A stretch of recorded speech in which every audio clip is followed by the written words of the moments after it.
no momento em que muito se discute a construção do estádio do Flamengo, pouco ainda tem se debatido sobre a maneira que o Flamengo pretende levantar esse dinheiro, essa receita, para a construção, compra do terreno e a construção do estádio.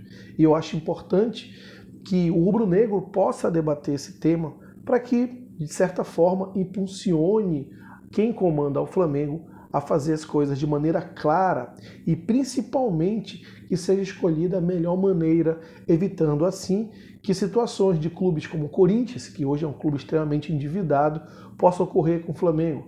E principalmente que não endivide, que não comprometa a saúde financeira do clube ou até mesmo comprometa a capacidade de investimento do futebol. Eu tenho feito alguns vídeos já a respeito sobre várias maneiras que o Flamengo pode levantar esse valor, esse dinheiro para construir seu estádio sem que haja qualquer tipo de comprometimento.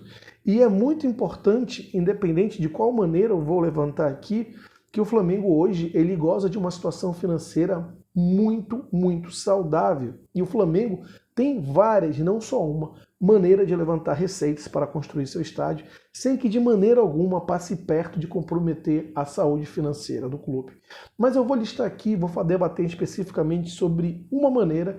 Já fiz um vídeo a respeito citando 4 e agora eu vou mais a fundo em uma dessas 4 que eu levantei para a gente colocar aqui os pontos positivos e os pontos negativos em relação a essa alternativa. E no final, você, torcedor, pode comentar, pode formar sua opinião e influenciar outros torcedores.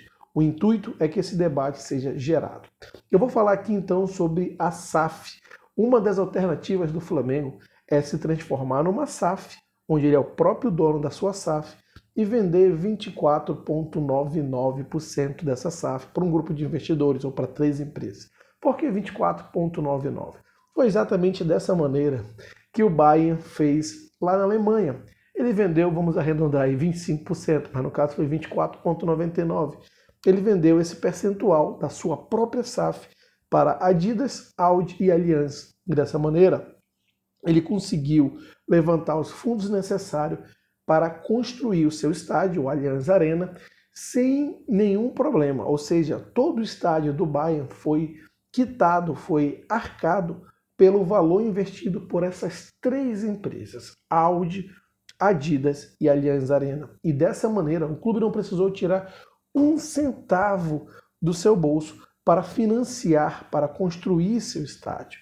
Então, e ainda assim, ele abriu sua SAF e hoje ele é o acionista majoritário com 75% das ações. Ou seja, Adidas, a Audi e também a Allianz entram ali como sócios investidores. Obviamente, eles vão ter participação dos lucros dessa SAF, já que é uma empresa, mas o Bayern tem 75% dessas ações e, como tal, é ele que pita no final. A última resposta é do Bayern, a palavra final é do clube. Nada dessa história do investidor ter controle sobre o futebol. Até porque, como eu já avisei antes, isso aí é muito perigoso, já que em algum momento esses interesses vão conflitar, sendo que o interesse do investidor é acima de tudo o lucro e o interesse do clube é acima de tudo ser vitorioso no campo, no âmbito esportivo. Claro que as duas coisas podem caminhar juntas, mas em algum momento podem conflitar. E nesse momento que conflitar, a palavra final é do clube, no modelo do Bayern. E o Flamengo, através do seu presidente, o Mandi, esteve lá na Europa, na Alemanha em específico, para pegar esse manual, esse modelo, trazer para o Brasil. E hoje ele está fazendo, o Flamengo está providenciando, propondo, performando várias palestras, principalmente para o Conselho Deliberativo, trazendo à luz esse tema para que dúvidas sejam esclarecidas, possa formar opinião e eventualmente uma votação para que essa alternativa possa ser elaborada, aprovada, né? Tendo em vista que o Flamengo é um clube associativo e qualquer situação nesse sentido tem que ter aprovação do seu conselho. Agora, Diogo, quais são os prós e os contras? Primeiro, o positivo. O positivo é que o Flamengo estima receber por 25% de suas ações algo em torno de 1,5 bilhão. E ele estima gastar na construção de seu estádio para mais de 100 mil pessoas, já incluindo aí a compra do terreno mais a construção do estádio, algo em torno de 1,1 bi. Então ainda sobraria 400 milhões de reais para o Flamengo colocar no seu cofre e não gastaria um único centavo seu na construção, na compra do terreno, na construção do estádio. Ou seja, seria uma alternativa onde o Flamengo não precisaria usar de um centavo, não comprometeria em nada o investimento no futebol ou a saúde financeira do clube. Muito pelo contrário, o clube ficaria muito, mas muito mais forte, tendo em vista que depois de construir seu estádio ainda entraria 400 milhões de reais na conta do clube. E mais do que isso, o clube ele também não perderia o controle acionário, o poder de decisão, como a gente mencionou no caso do Bayern de Munique.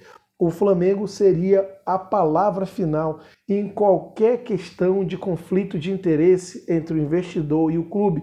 No final, sempre o que ia mandar era a questão da briga por ser um clube vencedor dentro de campo, que esse é o objetivo principal do Flamengo e do seu torcedor. Então isso aí não conflitaria nunca e, como eu disse, o clube seria que tem a palavra final. Esse é um ponto positivo. Um outro ponto positivo que eu vejo também é que o Flamengo, recebendo investimento de 3 grandes empresas, ele não recebe só o dinheiro ali mensurável, o show me the money, o dinheiro propriamente em espécie. Ele recebe também um outro tipo de capital que não pode ser mensurável, mas é muito importante. Eu diria que é o capital empreendedor. Quando 3 grandes marcas se tornam sócio seu, elas vão trazer também uma exposição importante, porque podem ser 3 grandes marcas mundiais. Elas vão trazer exposições importantes a outro grupo de consumidores que talvez hoje você não tenha acesso, como grupos de consumidores, torcedores asiáticos, até mesmo europeus, americanos. Então, ela pode introduzir o Flamengo no outro tipo de mercado e através do seu expertise, da sua experiência, da sua exposição, ela pode introduzir o Flamengo de uma forma bem poderosa nesse ponto. E além do que, é claro, ela vai ter interesse para que cada vez mais o Flamengo ganhe mercado, porque no final ela tem participação nos lucros. Então, o Flamengo teria um capital empreendedor se juntando a marcas grandes e famosas.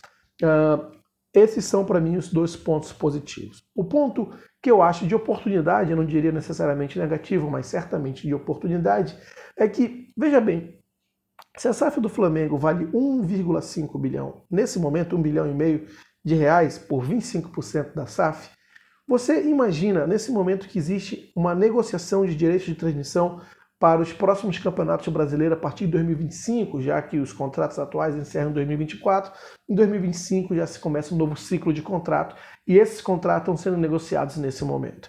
Então, certamente, como acontece de praxe, o novo ciclo de contratos vão ter valores maiores e mais interessantes do que o atual, ou seja, o Flamengo vai ganhar mais. Então, se 25% da SAF vale 1,5 bilhão, como estima os dirigentes do Flamengo, imagine após o fechamento desse contrato. Com certeza, esse valor por 25% vai aumentar e muito, talvez até dobrar. Então, eu acredito que por questão de 1 ano e meio, 2 anos de negociação que está correndo aí, até através do Grupo Libra, é importante o Flamengo aguardar, porque vender qualquer percentual agora seria vender na baixa. E o interessante, como a gente sabe, é vender na alta. Diogo, mas o Flamengo tem que ter capital logo para comprar o terreno, para não deixar perder a oportunidade, já que o terreno está aí de bobeira, dando várias oportunidades, o fundo de investimento está tendo prejuízo e tem interesse em vender esse terreno logo, pode ser que venha um atravessador e compre, então o Flamengo tem que comprar.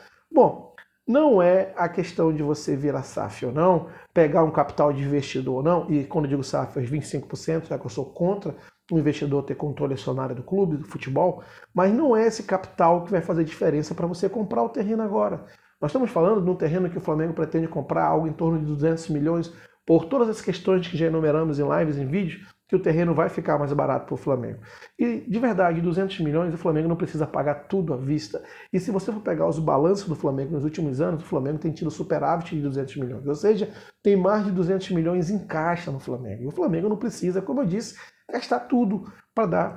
Pode simplesmente dar uma entrada, como você faz com qualquer compra de um imóvel, garantir aquele terreno para você e depois você pode parcelar. Para você ter uma ideia, o Flamengo gastou praticamente 100 milhões na contratação de um jogador, que foi o Cebolinha, e o terreno vale o dobro desse valor, ou seja, 2 Cebolinhas. O Flamengo tem dinheiro em caixa a toque para comprar o terreno à vista, se quiser, e nem isso precisa, ele pode dar uma entrada e parcelar o restante, segura o terreno, e aí vai vendo como vai levantando as outras receitas, os outros fundos de uma maneira tranquila, sem desespero e principalmente sem precipitação. Então, para mim, eu acho que deveria aguardar a transformação, a venda de qualquer percentual de uma eventual SAF para depois do fechamento do contrato dos direitos de transmissão, onde certamente essa empresa Flamengo vai valer muito mais do que vale hoje.